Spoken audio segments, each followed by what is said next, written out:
All right, Esoteric Astrology Adventure 104B, page 336, and what we've been talking about is the indirect influences in Gemini, the moon veiling Vulcan in Virgo, and also Neptune. This is going to, the Vulcan influence will help to bring the will through in Gemini. It will anchor things more so than any Geminian influence can on the plane of manifestation, the seventh plane, because Vulcan has so much to do also with the mineral kingdom, which is on the seventh plane. Neptune will stimulate the intuition and make the birth of love and the Christ consciousness more possible, the appreciation of that for the Geminian individual. Jupiter will relate for the Gemini person spirit and soul. Mercury in Virgo and also in Gemini will relate soul and personality, and Mars in Sagittarius will induce the conflict, which must be harmonized on the higher turn of the spiral, because without that instigation of conflict we couldn't arrive at the higher harmony. This is something really for us to remember. And Pluto will destroy the limitations of the identifications of the imprisoned soul and make it impossible for the soul to identify with lesser things, because those things are put to death, and the higher types of identification become possible. So, as I said, there's kind of a Pluto-Jupiter sequence here, that death leads to wider life, if I can say that. All right, so now we go on to 104B, and in this analysis of the various signs, I have not given much time to the consideration of the effect of the zodiacal signs upon the physical body. He did really talk about this somewhat in Rule 10 of a treatise on white magic, where the zodiacal signs are not looked at in any kind of monadic or soul affiliation, but are considered to be really quite physical, with certain ray constellations being superior to them. And of course, medical astrology is involved in this as well. This is a science in itself and is closely tied up with the entire theory of spiritual healing. And, you know, I have often felt, and I think it's coming, that the DK will give more, that there is a zodiacal transmission involved in many in healing modalities.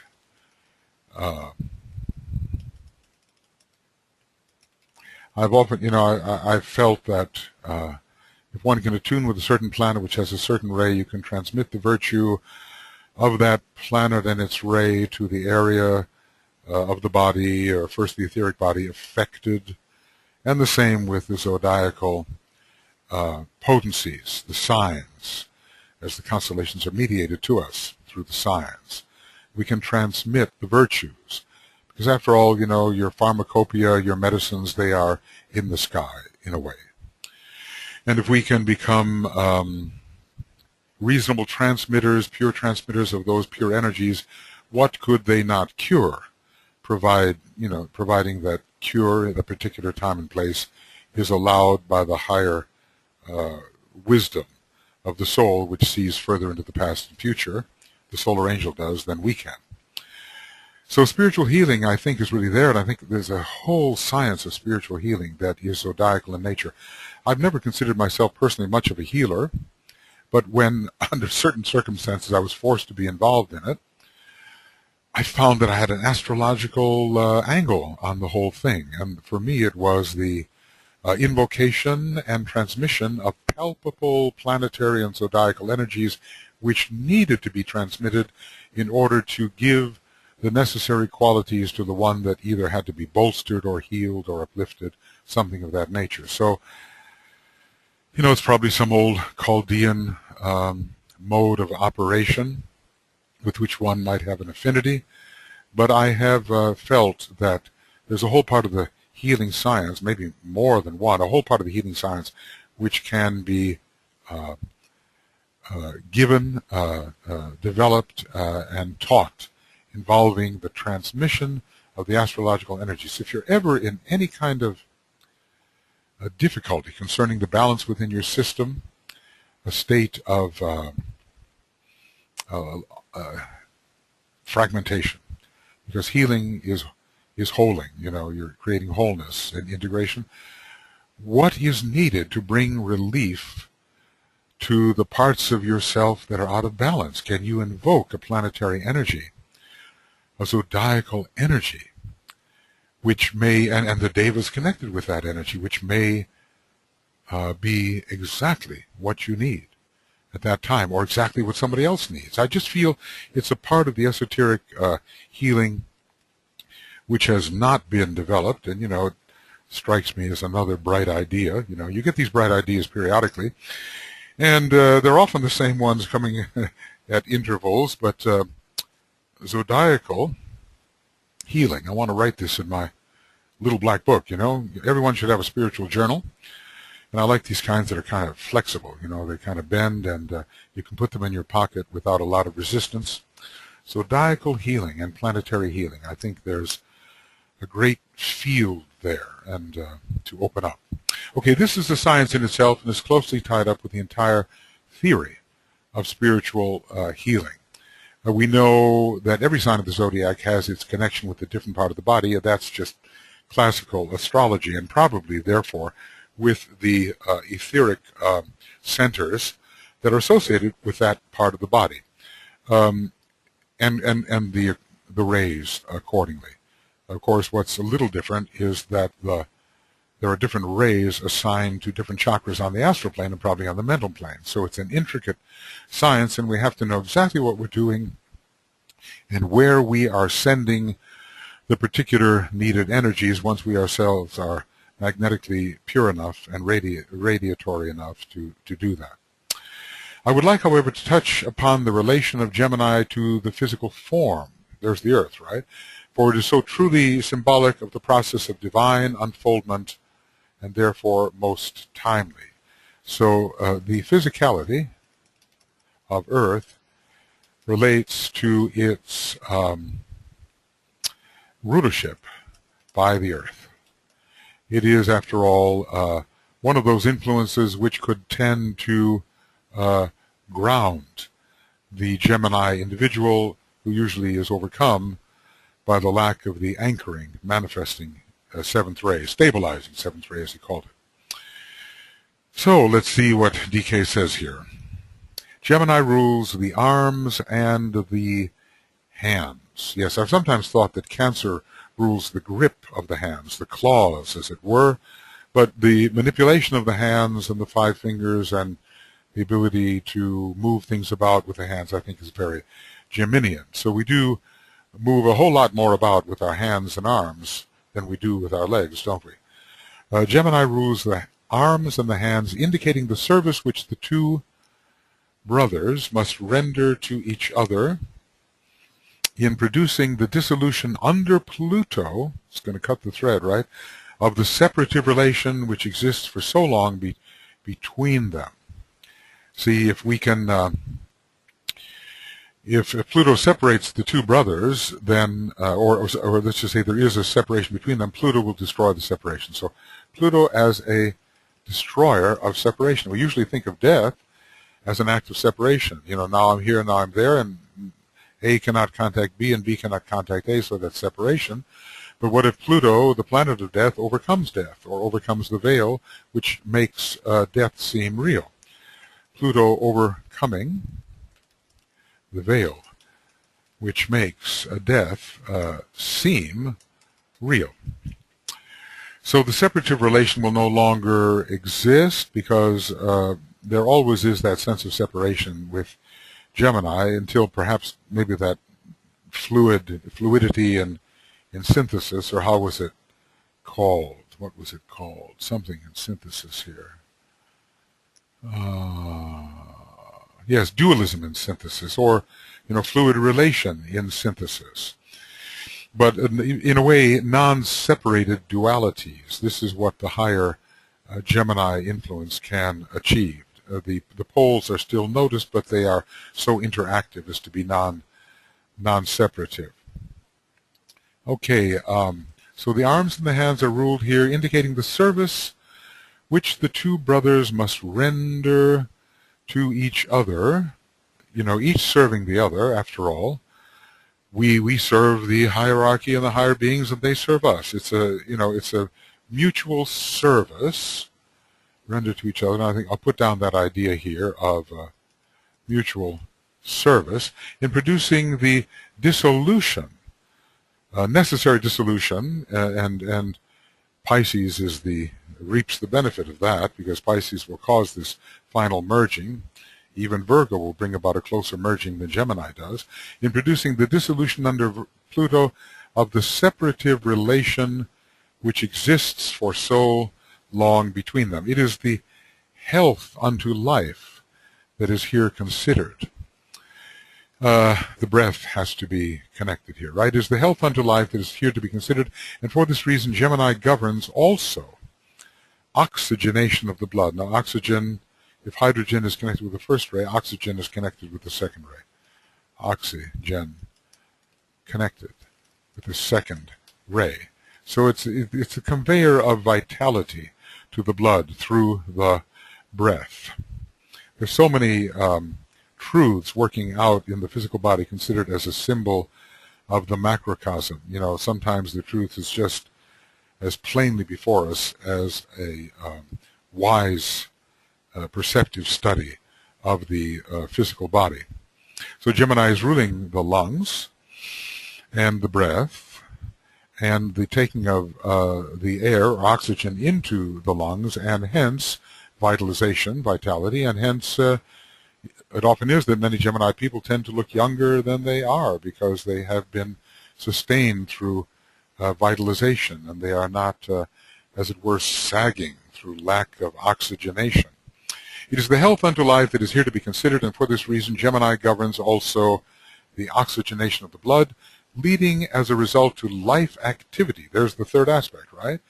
Life activity. This is first aspect, and here's activity, third aspect, right?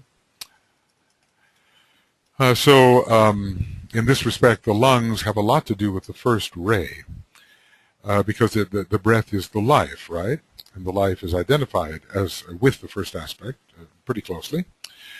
So that is the way that the first aspect seems to be related to Gemini, leading as a result to life, activity, and to the free interplay and circulation of the spirit-soul aspect. This is that Jupiter connection, right?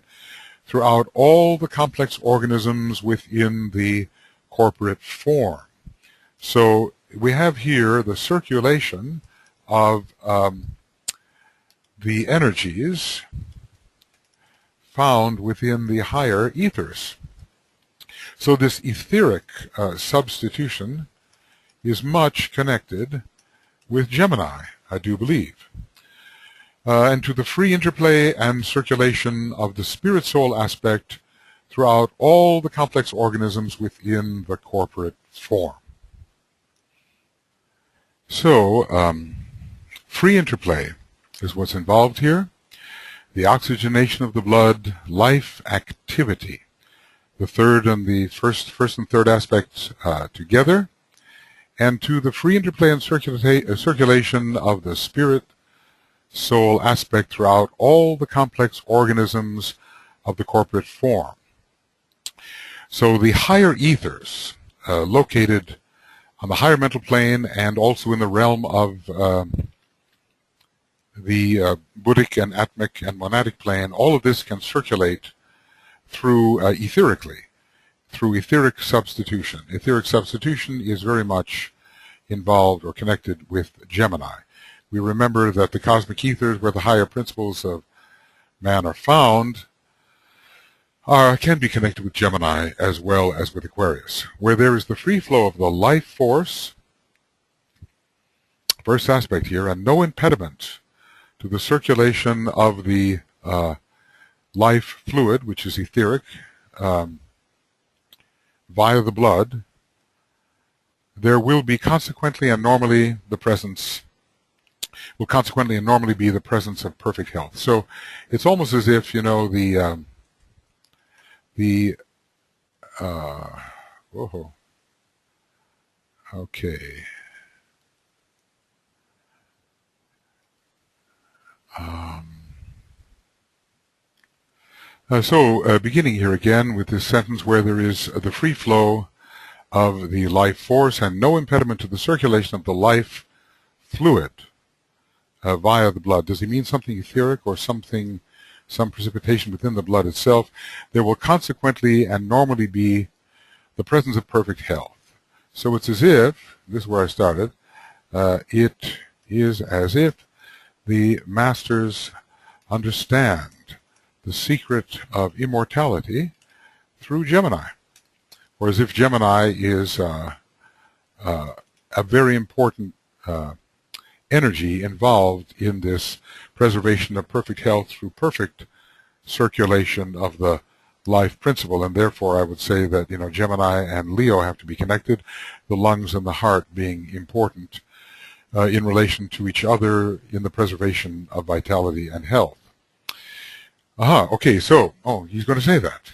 All right, it is the understanding of this law which produces in the initiate the condition of controlled health and chosen immortality, which is the stated objective of many schools of mental healing. So mental healing will involve Gemini.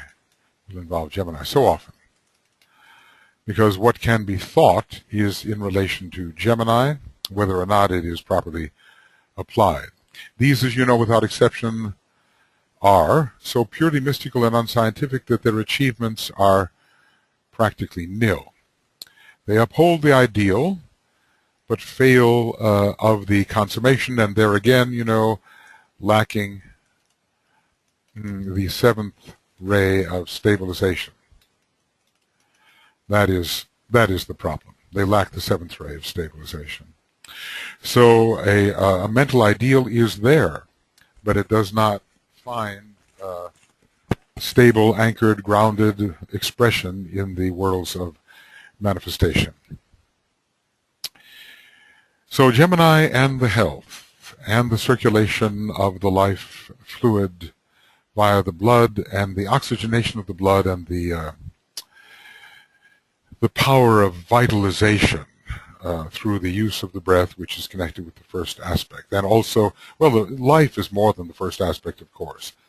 We're told the breath is the life, and the life is sort of the point at the center of the triangle or the peak of the tetrahedron. Okay. So he has connected Gemini with the healing hands, with the etheric body, with the circulation of vitality, with the idea of chosen immortality,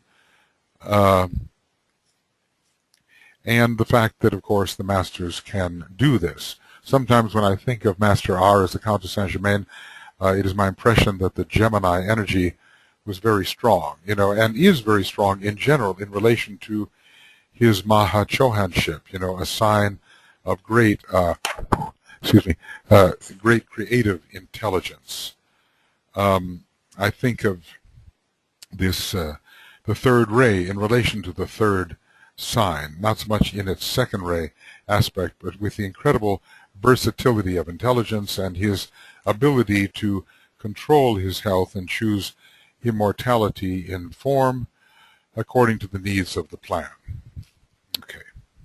Gemini also governs the nervous system, right, which underlies or is underlay by the Nadi system. Gemini also governs the nervous system and the fluid reactions of the entire nervous organism. And we're speaking physically here as well, are we not? We are speaking physically, but also implying etheric interaction.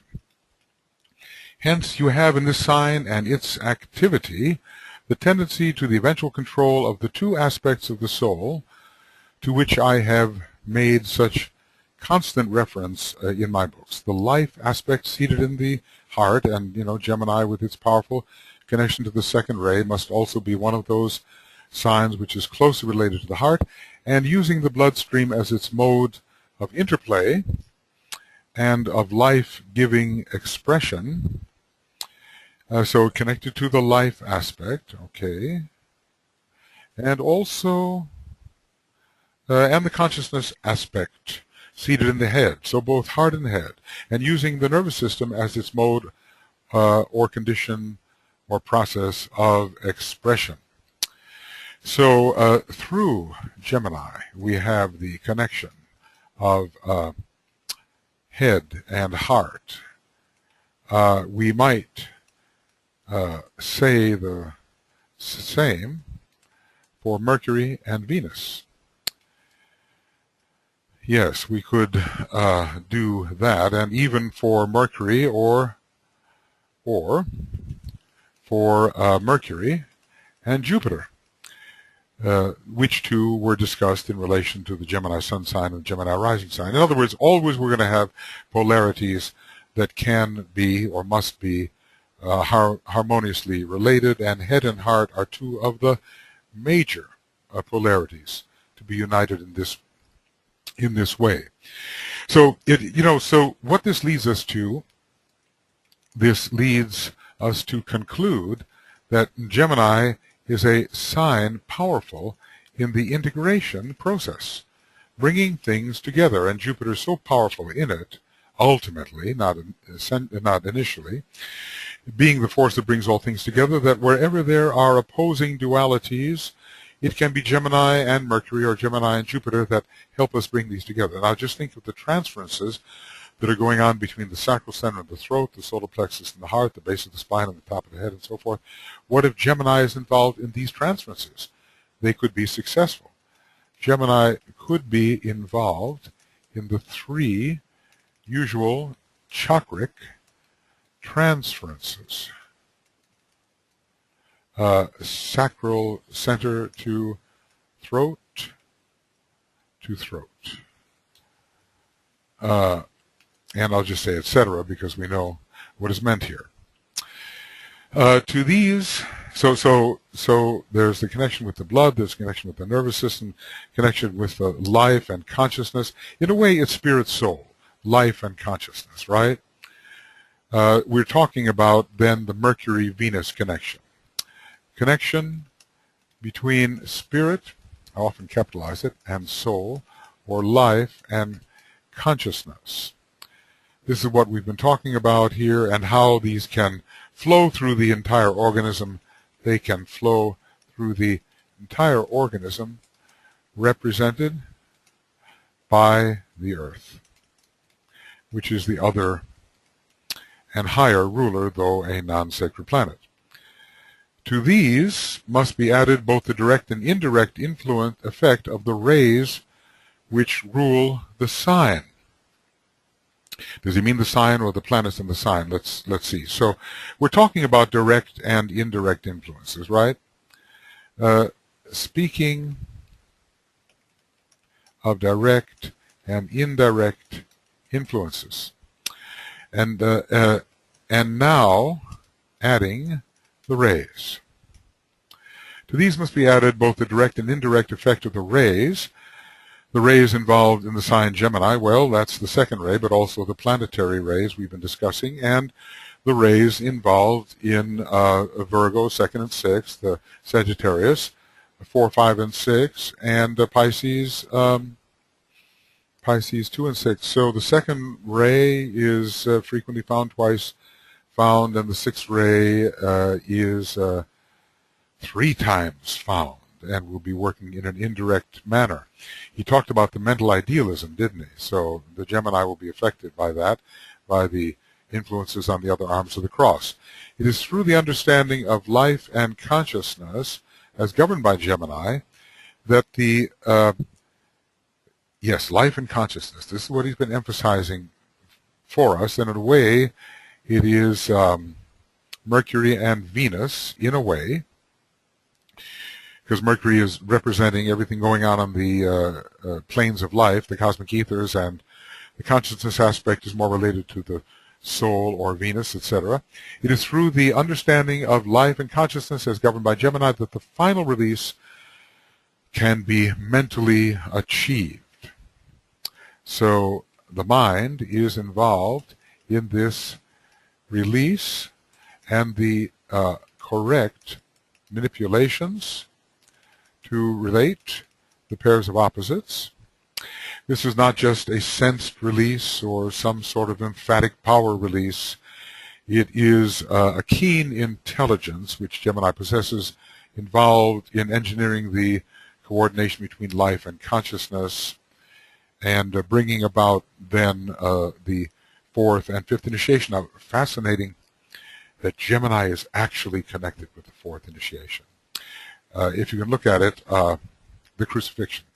Gemini connected to the fourth initiation. This is fascinating. You normally wouldn't think so, but after all, there's a rending process there in Gemini, a tearing process, and that's what's going on as well. So if we were to look at Gemini and crucifixion, we may find it.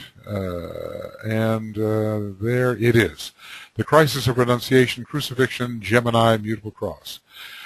And the burning ground is the final liberation. It's Leo's. Take a look at that. That's Gemini in relation to the fourth initiation, and Leo in relation to the fifth.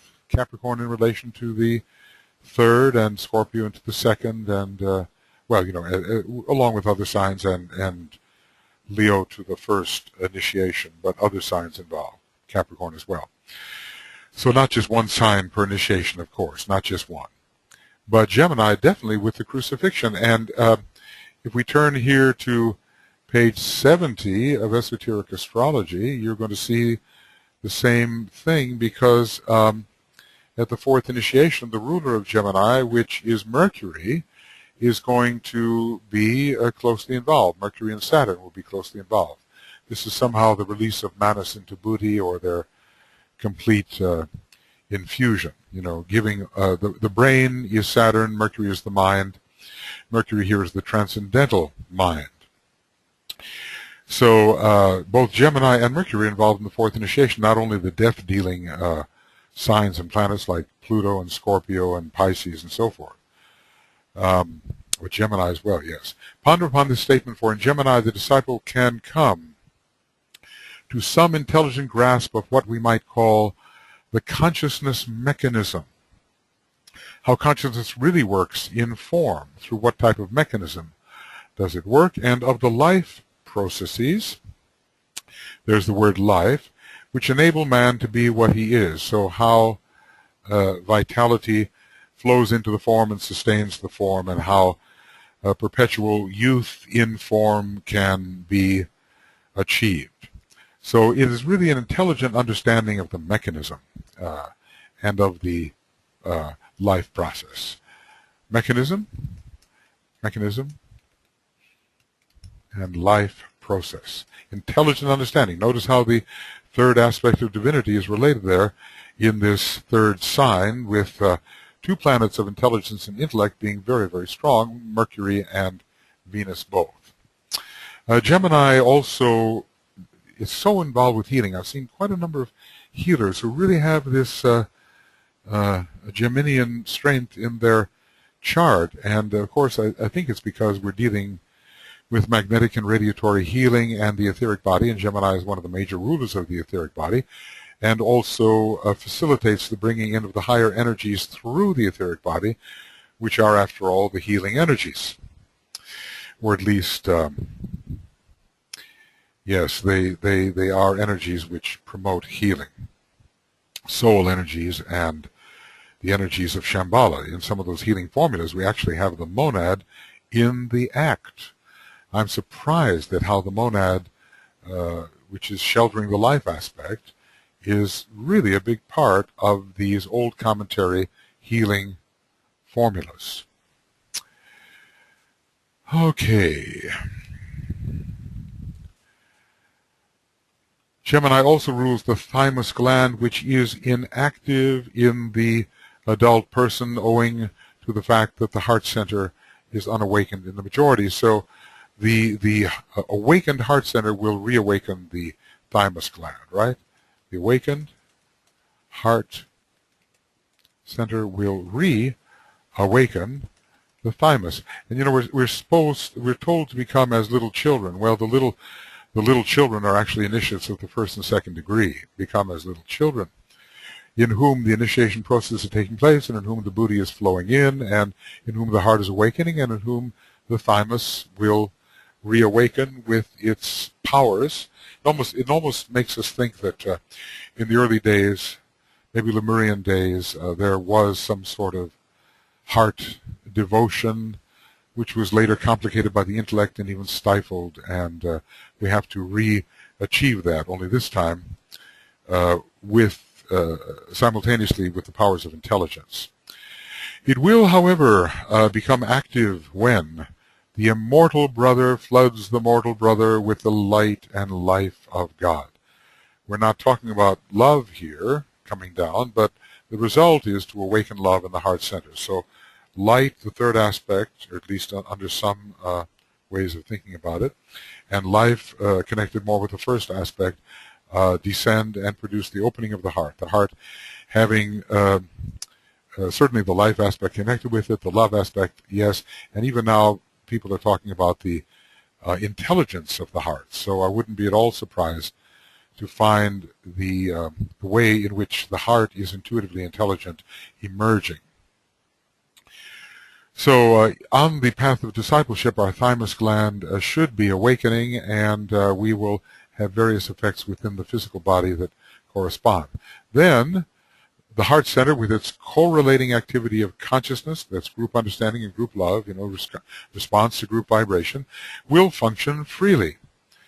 The mystery of the sign is in reality concerned, the mystery of Gemini, concerned with the secret of response, which should and eventually will exist between the two brothers, the two poles, soul and form, between the mortal self or personality and the immortal self. This is very, very important.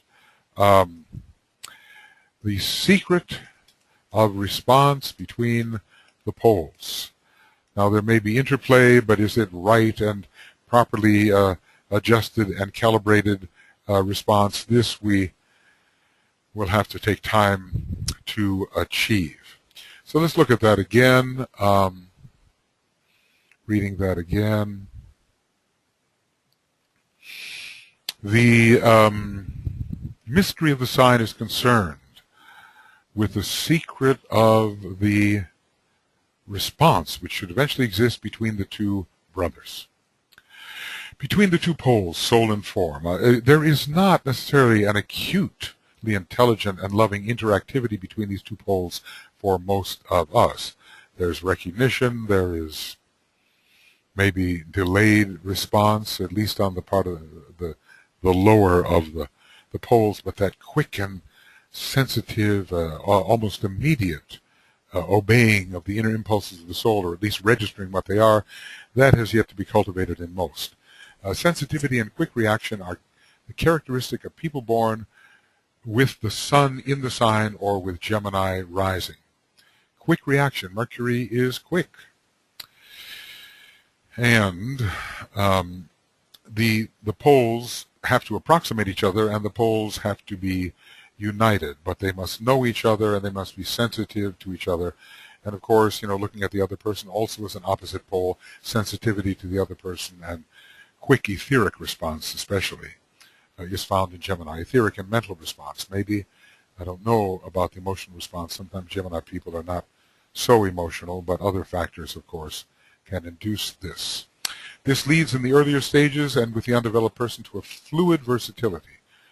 As he was discussing, in the astrology book, in Let Instability Do Its Work, somewhere around page 118, 119, he talked about this instability. In the later and more advanced stages, it leads to an equally fluid but analytical understanding of men and circumstances. Fluid and analytical, fluid analysis. Sounds like some branch of physics, but we know what we mean here. Master DK, of course, representing Gemini, has exactly that. A fluid but analytical understanding of men and circumstances.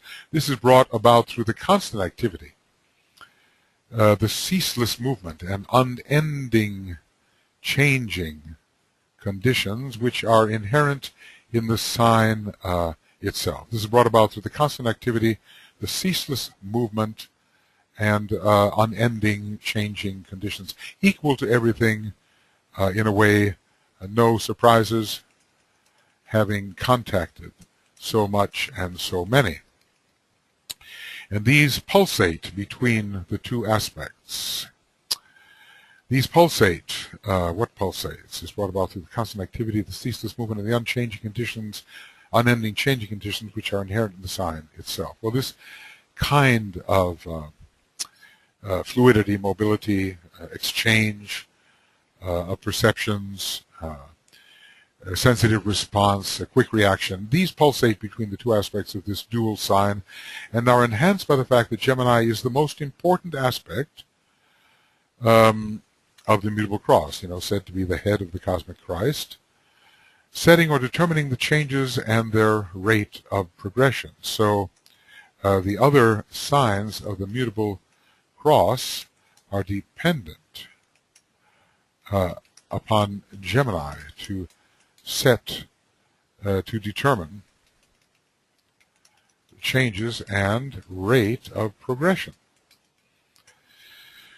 Yes, well, as the head perhaps does. It's the head, in a way, of the cardinal cross. It's the top sign of the four, in a way. Of course, it also could be looked at as the sign that's on the 9 o'clock position or the eastern angle. But it seems to have this vertical position, the head of the Gemini Great Bear Pleiades triangle, and itself the head of the well, what did it say? The head of the, did it say cosmic cross? It's the head of the cosmic Christ. Cosmic cross, cosmic Christ. Okay, yeah. Head of the cosmic Christ. So much intelligent interactivity and constant fluidity, but intelligent coordination in that fluidity, not just chaotic developments within fluidity, because much change can lead to chaos unless the intelligence is so acute that all the change is registered and the relationships between the changing elements are registered. This is possible for the developed Gemini. Very important, there will be the astrology of the crosses, and it's a lot more than DK has given us, even though he's given us with it something very, very new. New for us, I think. Okay. And more will be given, after 2025. In the polar opposite of this sign, Sagittarius, the interplay between the two brothers or between the lower and higher selves is focused or conditioned into one united and directed effort. We basically have these two signs and all opposites succeeding each other, from Gemini to Sagittarius to Gemini to Sagittarius and so forth. The idea of constantly weaving and coming together, dividing into two and coming into one. Sagittarius is the one pointed and takes the two of Gemini and aligns them into a directed one. So we have a focused or conditioned, united or directed effort. The lower and higher selves are brought together and focused and conditioned. So we have really here what we call the alignment of soul and personality. And earlier, the alignment simply of the personality with its parts. It just depends on which phase of the evolutionary process we're involved in.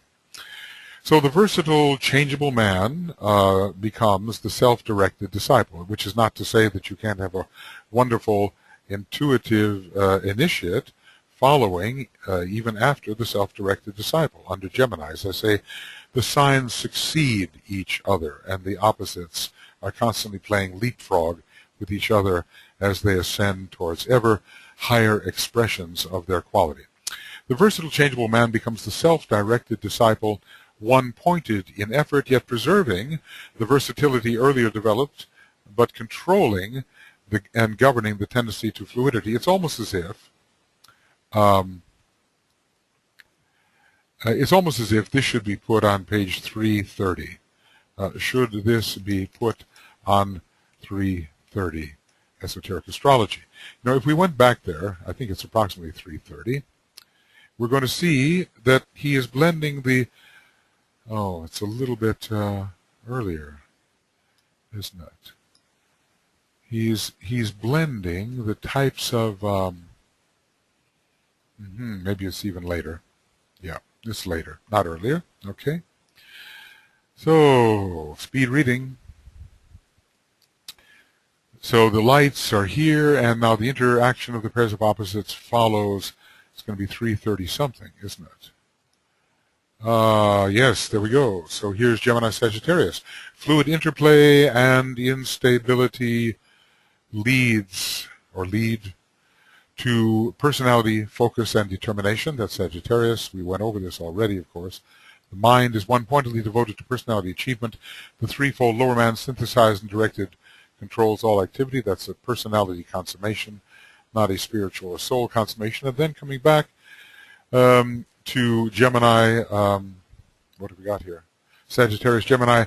The result of this related pair of opposites is that there is one-pointed soul effort, spiritually directed activity, and a demonstrated readiness for initiation, but still the Gemini quality is preserved with the waxing light of the life of the soul and the waning power of the form. So we could almost put these descriptions here on 3:38 and 3:39 together with what is just said about the union of Sagittarius and Gemini. The versatile, changeable man becomes the self-directed disciple, one-pointed in effort, yet preserving the Gemini virtues, okay? All the versatility earlier developed, but controlling and governing the tendency to fluidity, to lost motion, and misdirected change. And these are the liabilities of Gemini. Fluidity, lost motion, and misdirected change. All of that is properly directed and not allowed to be errant and dispersive. And he says, I dealt with much of this when we were studying the sign Sagittarius, but also Cancer, and it is therefore unnecessary, he says, to repeat it here. He told us so much has been given in the earlier chapters. Okay. It is of great interest to the initiate or to the advanced disciple to realize that in this sign no planet either falls or is exalted. That's a bit like Leo, isn't it? And we've been talking about the connection of the heart and the lungs with Leo and the whole question of vitality involving both Leo and Gemini, and even consciousness or self-consciousness. Consciousness thread involved with Gemini and the self-consciousness involved with Leo. So these two signs are closely related to each other. So no, just as in Leo, no exaltations and no falls. And these two signs being closely related in terms of the heart and the lungs and life and consciousness, both of them. The clue to this mystery lies in the fact that in the intermediate stage between Gemini and Sagittarius, equilibrium, balance, fusion, and blending are the objectives of the struggling and almost blinded conscious entity. And we seem to have this invokes Libra. This statement invokes the presence and function of Libra. He must achieve harmony. We talked about whether the fourth ray was not only involved with Sagittarius, but perhaps as one of the unspecified rays of Gemini. He must achieve harmony with a consequent avoidance of all extremes. Because falls and exaltations are in a way extremes, extremes of powerful expression and extremes of debility. And they relate to the different stages also of evolution. He must achieve harmony with a consequent avoidance of all extremes. The seven signs, inclusive of Gemini and Sagittarius, are of extreme importance where humanity is concerned. So these are, usually the falls and exaltations are explained somewhat in mathematical terms. Here, DK is giving us a spiritual, psychological explanation of why there is no exaltation here. There is an exaltation in Virgo. It's Mercury. There's an exaltation in Pisces. It's Venus. There's how does it go? Virgo, Pisces, Sagittarius. No, as far as I can see, no exaltation in Sagittarius either. Interesting, and I think he discussed that. So with Leo, Gemini, and Sagittarius, unless I'm really missing the boat here with Sagittarius, with Leo, Gemini, and Sagittarius, no exaltation and no falls. How interesting. And these are the three signs which have everything to do with the coming of man, or the emergence of man from animal man upon this planet. Because the arrows shot forth from the bows, as we're told, the solar angels shot themselves forth and bury themselves in the what would become the human mind and in the human brain. Some kind of reflexive consciousness was achieved, and a relationship between the two brothers, soul and personality, was established. These are three important signs. They are also three important signs in Masonry as well. So these are signs which were powerful in the days of individualization, and interestingly, no exaltations or falls are occurring. I'll just put it down here that they were powerful at the time of individualization. Yes, all right. So let's see how he lays these out. Gemini is subjective in nature. That we've been seeing. It's vital, connected with the etheric body. It's not focused upon the physical plane. There's no stabilizing seventh ray in it. Is focused at first upon the mortal brother, which in a sense could be connected with the earth. You know, the immortal brother is in a way Venus, and the mortal brother who is waning is the earth. And I talked about the two brothers of Gemini having that same type of relationship. Kind of wonder whether Gemini and Sagittarius have the same type. Probably Sirius and our sun have a similar type of relationship, and certainly our own microcosmic soul and personality have that type of relationship. But anyway, we're starting out with vitality. Then comes Cancer. Okay, and what's to be found here? Cancer, Leo. Now, let's look at the signs. We're at the what page we are on here, because I would like to, yes, page 368, I would like to turn to the book and see if it's laid out any differently. Esoteric Astrology, page 368. Okay, and how does he do it? Okay, he does it with the intervening signs. So all of these are the intervening signs, and I was just wondering about the formatting there.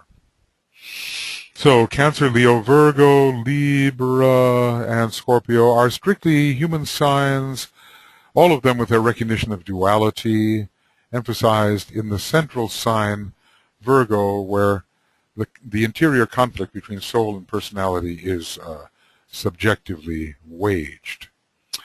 Let's just see. Well, Aquarius actually has a human being as its symbol. Gemini does as well.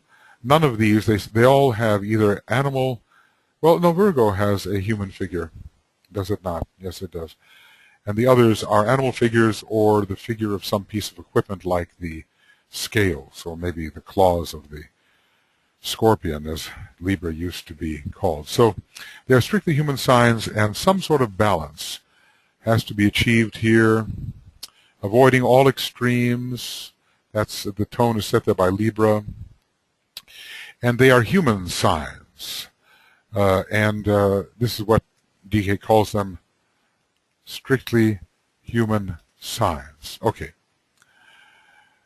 Sagittarius is again subjective in nature, but not subjective in the same way that Aries, Taurus, and Gemini are subjective.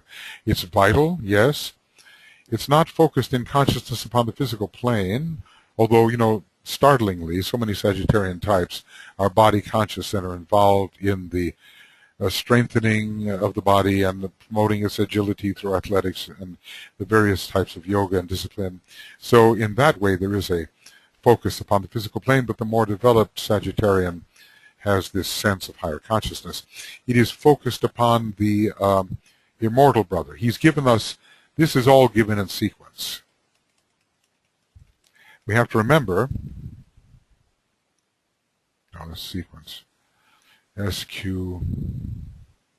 No, SQQ?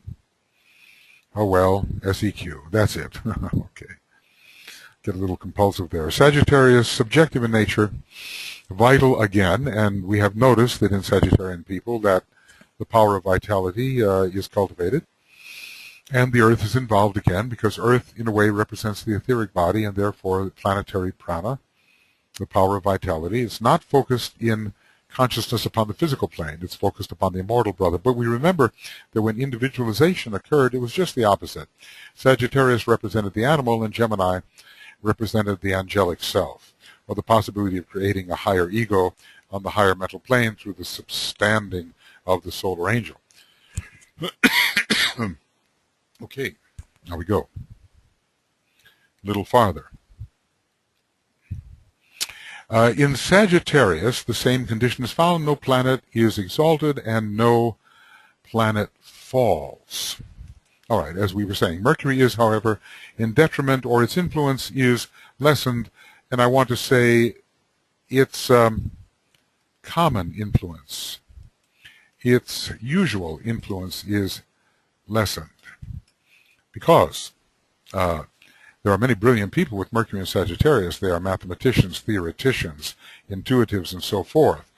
But the usual concrete mind application of Mercury is lessened because there is a leaping to conclusions and the chains of reasoning and the method of reason of the mind is jumped over or skipped, and sometimes in the undeveloped person, there can be many erroneous conclusions here.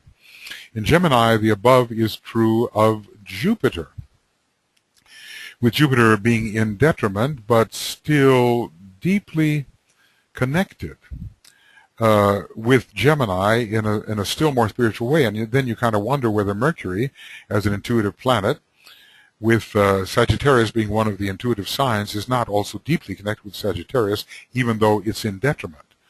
So let's just ask about this. Is it possible that Mercury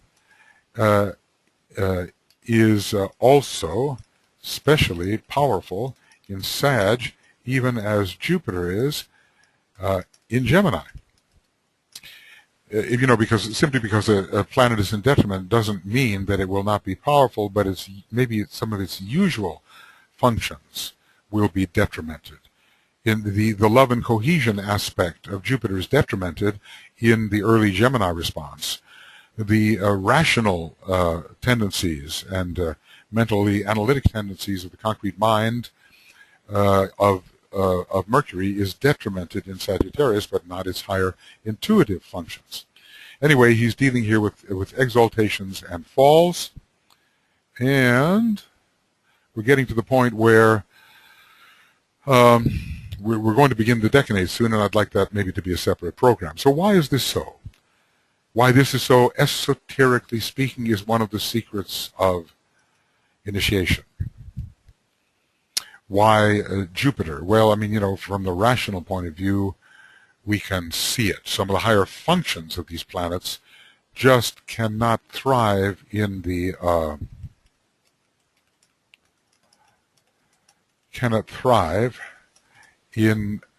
atmospheres, in the early fields provided by these signs. The clue to the mystery lies in the basic spiritual dualism of Jupiter, in contradistinction to the body-soul dualism of Gemini. Okay, well, we've talked about Jupiter giving us the union. It's a monadic planet in a way. It rules the monadic plane, giving us the union of spirit and soul. And we've talked about Gemini, along with Mercury, giving us the union of soul and body.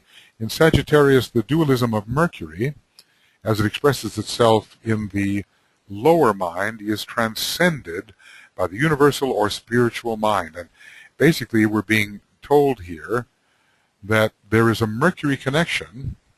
Whoop, wrong.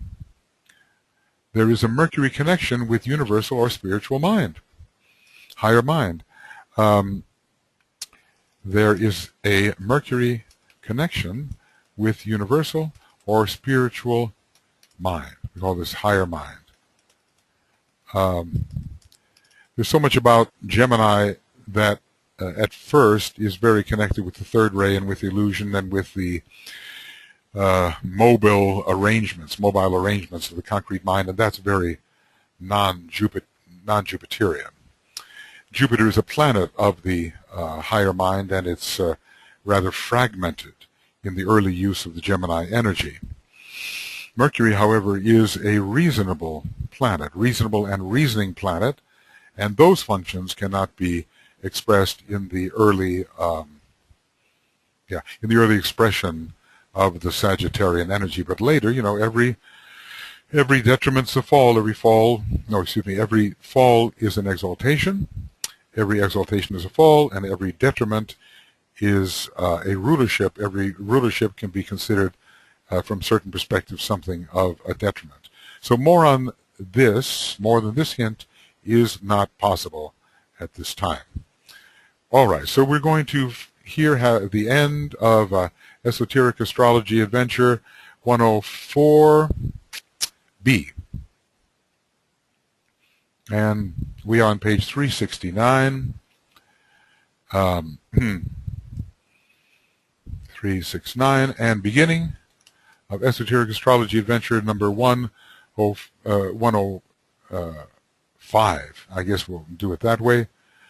105A, also on page 369. This is certainly a chapter about interesting systemic interrelationships and also cosmic interrelationships, because they are being pulled in by the systemic factors, that is, the planetary factors. There are still mysteries here, but I think we're not so much talking about the spirit per se, and we don't seem to be talking about dense materiality either. Spirit is connected in a way with exaltations, dense materiality with the falls. So perhaps that is one of the underlying reasons why we have no exaltations and falls here. The clue to the mystery lies in the basic spiritual dualism of Jupiter.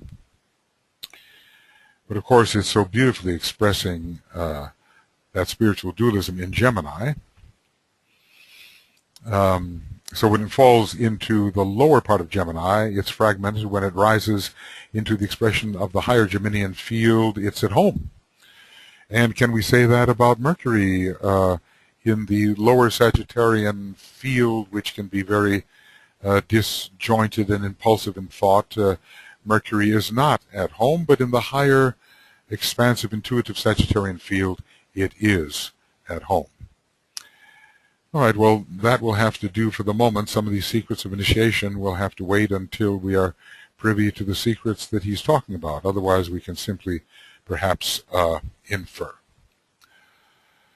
So, we're just at the point of the decanates, and this is a very good thing. It's a good thing to begin a program on the decanates per se, because they are units of study in themselves. And he talked about how fluid they are, the fluid interrelationship, the reversing directions in which the decanates have to be considered.